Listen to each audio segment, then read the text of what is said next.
It's almost becoming a weekly ritual. A handful of angry protesters goad the police. A phalanx of officers in riot gear respond with real aggression. Soon the air fills with tear gas and the sound of running scuffles. 80,000 police were deployed throughout the country on a day the unions had hoped to bring France to a standstill.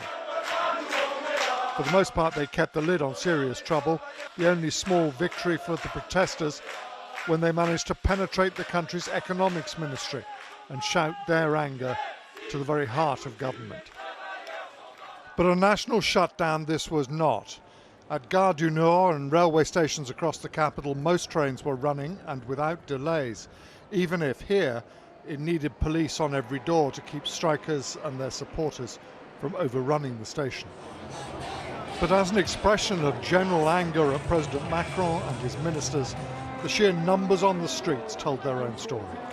The entire boulevard running between the Bastille and Place de la République jammed with marchers, many of them from the public sector unions, but tens of thousands more, all demanding Macron listen, but few optimistic that he will. We just want to let him know that his politics have to change.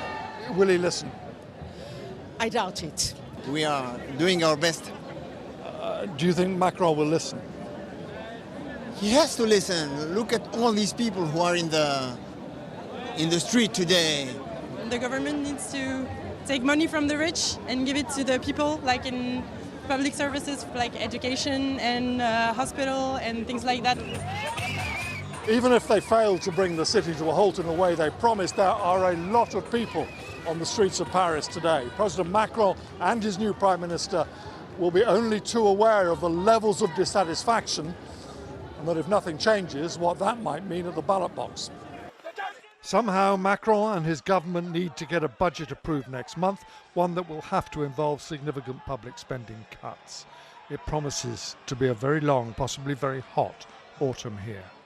James Mates, News at 10, Paris.